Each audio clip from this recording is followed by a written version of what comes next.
پڑھیے الصلاۃ والسلام علیک یا رسول اللہ وعلی آلک واصحابک یا حبیب اللہ.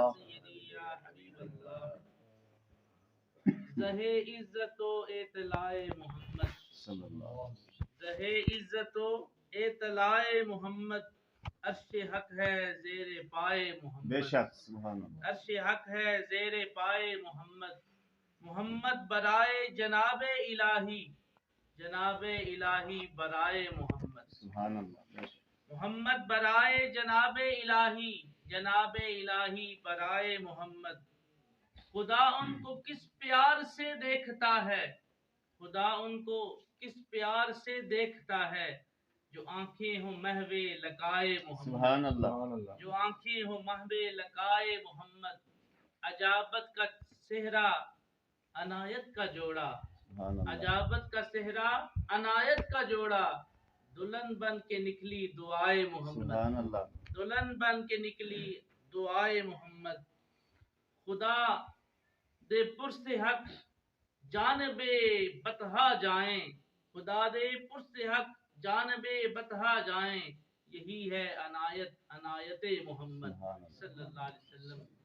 نہایت واجب الاحترام بزرگوں، عزیز ساتھیوں، بالخصوص میرے نہایت ہی محترم حاجی عبدالکریم مدذل العالی اور نہایت ہی محترم میرے بزرگان دین جو اس وقت میرے سامنے موجود ہیں.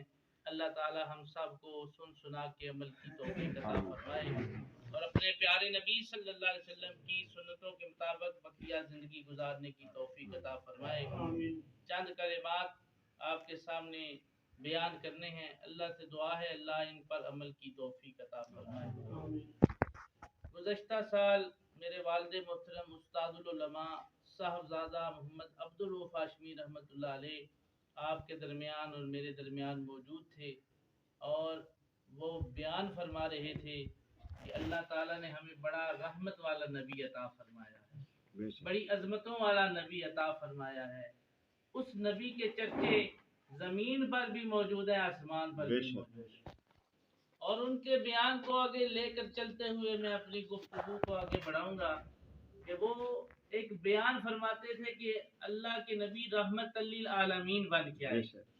جس طرح رب العالمین ہے نا، اس طرح حضور رحمت للعالمین. اور عالمین میں علماء بیٹھے ہیں کہ ہر چیز آ جاتی ہے، زمین و زمان، مکین و مکان، شجر حجر، پہاڑ دریا، صحرا سمندر، نہریں، ہر چیز اس عالمین کے اندر آ جاتی ہیں. رب گویا اعلان فرما رہا ہے کہ اے لوگو، جس طرح میں رب العالمین ہوں، میری عطا کے ساتھ میرا محبوب رحمت للعالمین بن کے آیا. سبحان اللہ. حضور رحمت بن کے آئے. کوئی نبی آیا تو معجزہ لے کر آیا اور حضور تشریف لائے تو معجزہ بن کر آئے. حضور سراپا معجزہ بن کے آئے. آپ کا آنا بھی معجزہ، آپ کا دنیا پہ رہنا بھی معجزہ، دنیا سے تشریف لے جانا بھی معجزہ. آپ ایسے معجزے بن کے آئے کہ سر مبارک کی بال کی چوٹی سے لے کے پاؤں مبارک کے ناخن تک آپ سراپا معجزہ. بے شک سبحان اللہ. حضور نبی کریم صلی اللہ علیہ وسلم کی ذات مبارکہ پر ہمیں چاہیے کہ کثرت سے درود و سلام پڑھیں. مولوی زکریا کانلوی رحمۃ اللہ علیہ کی ایک کتاب ہے فضائل درود شریف، اس میں ایک باب ہے فضائل صدقات اور اس میں ایک حدیث پاک میں نے پڑھ رکھی ہے، وہ میں آپ کو ذوق کے لیے سنا رہا ہوں. اس میں انہوں نے لکھا ہے کہ جو بندہ یہ خواہش کرے کہ میرے پاس دولت ہو اور مال ہو، میں زیادہ سے زیادہ اللہ کی راہ میں صدقہ کروں، خیرات کروں، اور وہ بندہ غریب ہو، اس کے پاس اتنی دولت نہ ہو اور وہ خواہش لے کر دنیا سے جا رہا ہے، میرے آقا صلی اللہ علیہ وسلم نے فرمایا کہ اس بندے کو چاہیے میری ذات پر ایک بار درود پڑھ لے، اس کو صدقہ کرنے کا ثواب ہے. حضور کی ذات پر ہم درود شریف پڑھنے کے لیے حاضر ہیں اور درود بھی ایک دعا ہے، درود و سلام بھی دعا ہے، نماز بھی ایک دعا ہے. ہم نماز میں دعائیں کرتے ہیں، ربنا اغفر لی ولوالدی، یا اللہ ہمارے والدین کو بخش دے.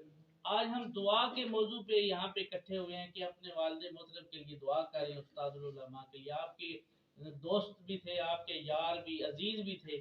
تو اس سلسلے میں بزرگوں نے مجھے دعوت دی ہے کہ ہم ان کے اصال ثواب کے لیے دعا بھی کریں گے اور ان کو اصال ثواب بھی کریں گے، اور یہ دونوں چیزیں قرآن و حدیث سے ثابت ہیں۔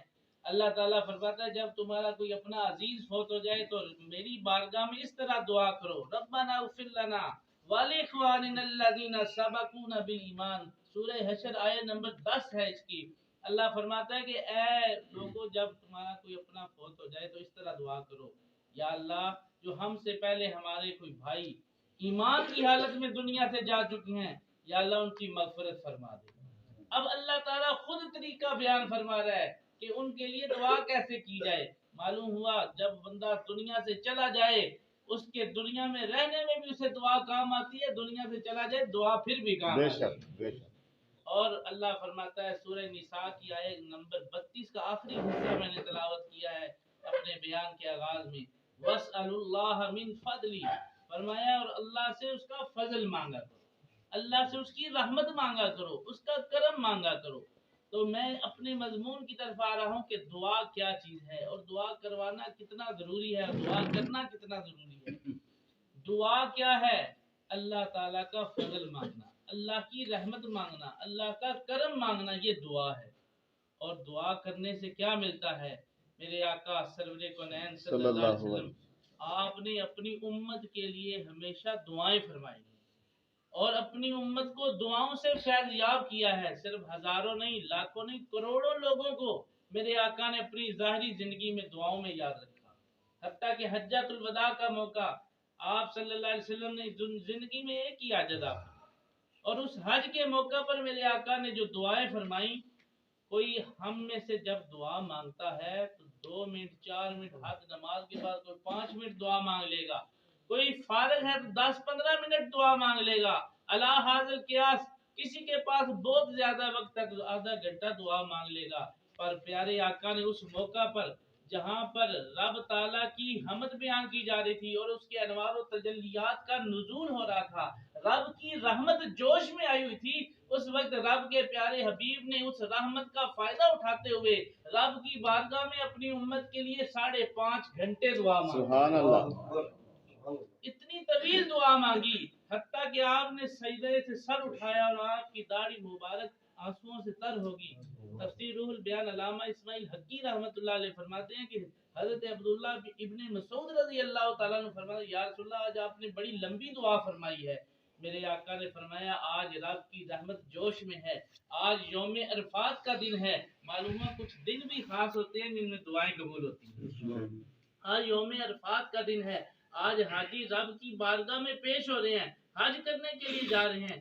میں چاہتا ہوں اس حال میں بھی اپنے رب سے اس کا فضل سبحان اللہ، اس کا کرم مانگ لوں، اس کی رحمت مانگ لوں۔ معلوم ہوا رب سے دعا کرنا اور اس کا طریقہ کار بتانا میرے آقا صلی اللہ علیہ وسلم کی سنت ہے۔ بے شک بے شک۔ حضور نبی کریم صلی اللہ علیہ وسلم شعبان کی 15ویں رات ہے اور صاحب غنیت الطالبین میں غوث پاک نے اس بات کو لکھا ہے۔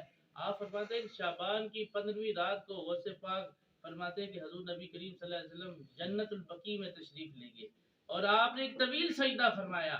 حضرت عائشہ صدیقہ رضی اللہ تعالیٰ عنہ فرماتی ہیں کہ میں نے حضور کے پاؤں مبارک کو ملنا شروع کیا اور حضور نے جنبش فرمائی، سر مبارک اٹھایا، فرمایا عائشہ کیا تو نے سمجھا کیا اللہ کا نبی تجھ سے زیادتی کرے گا؟